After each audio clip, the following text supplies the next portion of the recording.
শীতের দিনে কড়াইশুঁটির কচুরি খেতে কত মজাদার লাগে। আর যদি এরকম ফোলা ফোলা কড়াইশুঁটির কচুরি হয় তাহলে তো আরও দারুণ লাগবে। আলুর দমের সাথে খেতে খুবই সুন্দর লাগে। দেখেছেন এখানে কড়াইশুঁটির কচুরিটা কত সুন্দর ফুলেছে।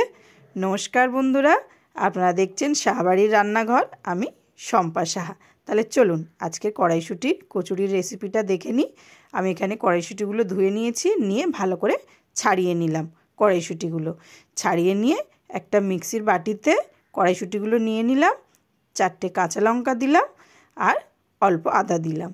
আদা দিয়ে একটু জল দিয়ে আমি এটাকে মিহি পেস্ট করে নেব। জলের পরিমাণ কিন্তু অল্প দেব, বেশি দেব না, খুব একটা পাতলা হবে না। হয়ে গেছে আমার কড়াইশুঁটির পেস্টটা। এবারে নামিয়ে নেব মিক্সি থেকে, নিয়ে ঢেলে নিলাম একটা বাটিতে। দেখে নেব যাতে গোটা গোটা না থাকে। এদিকে গ্যাসের উপরে একটা কড়াই বসালাম, বসিয়ে সাদা তেল দিলাম। সাদা তেল দিয়ে দিলাম এখানে কালো জিরে।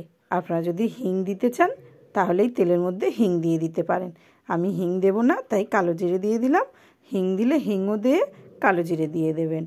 তারপরে কড়াইশুঁটির পেস্টটা দিয়ে দিলাম, দিয়ে পরিমাণ মতো নুন আর পরিমাণ মতো চিনি দিলাম।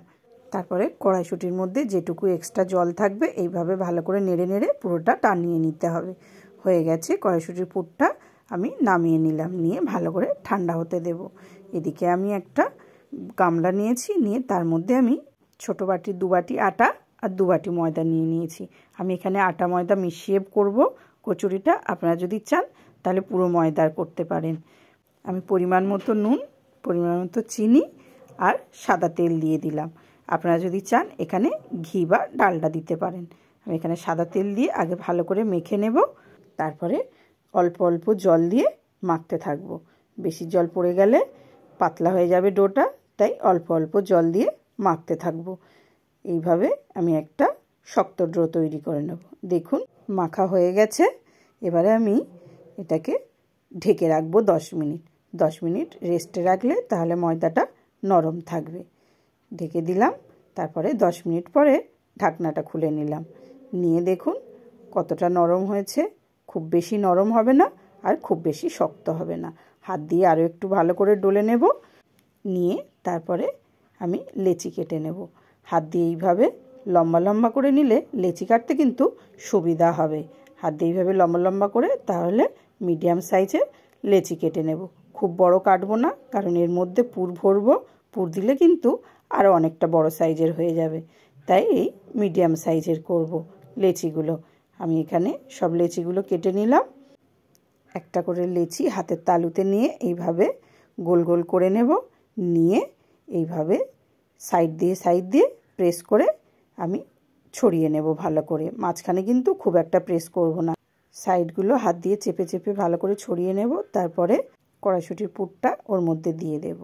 ভালো করে চেপে দেব। চেপে দিয়ে এইভাবে মুখটা ভালো করে মুড়ে দেব। দেখুন এইভাবে সুন্দর করে মুখটা মুড়ে দেব, ভালো করে চেপে দেব যাতে না খুলে যায়। চেপে হাতের তালুতে দিয়ে ভালো করে একই রকমভাবে গোল গোল করে নেব। খুব বেশি চাপবো না। এইভাবে আমি সবগুলো পুর ভরে নেব। হয়ে গেছে আমার এখানে সবগুলো পুর ভরা। এবারে আস্তে আস্তে একটা একটা করে বেলে নেব। এখানে আমি তেল নিয়েছি, সাদা তেল, নিয়ে তার মধ্যে চুবিয়ে এরকম আস্তে আস্তে হাত দিয়ে প্রথমে প্রেস করে দেব। চারিদিকে একটু ছড়িয়ে যাবে। তারপরে আস্তে আস্তে বেলনাটা দিয়ে বেলবো যাতে ফেটে না যায়। এরকম সুন্দর করে আস্তে আস্তে চারিদিক দিয়ে বেলে দিলে গোল একটা তৈরি হয়ে যাবে। এই দেখুন হয়ে গেছে। খুব বেশি পাতলা হবে না আর খুব মোটা হবে না, এই রকম মোটা থাকবে। তারপরে এদিকে কড়াই বসিয়েছিলাম, তেলটা গরম হয়ে গেছে। তেলের মধ্যে দিয়ে দিলাম। দিয়ে এইভাবে সাইড দিয়ে ছাঁচা দিয়ে আমি তেলটা দিয়ে দেব। আপনারা চাইলে চামচ দিয়েও দিতে পারেন। আস্তে আস্তে এইভাবে তেলটা দিলে আর সুন্দরভাবে কচুরিগুলো ফুলে যাবে। তারপরে আমি উল্টে দেব। দেখুন এই পিঠটাও লাল লাল করে ভাজা হয়েছে।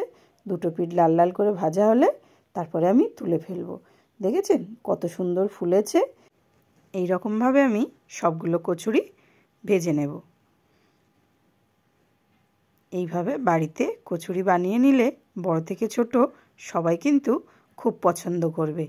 কড়াইশুঁটির কচুরি খেতেও কিন্তু অসাধারণ হয়। আলুর দমের সাথে যদি খাওয়া যায় তাহলে খুবই সুন্দর লাগবে।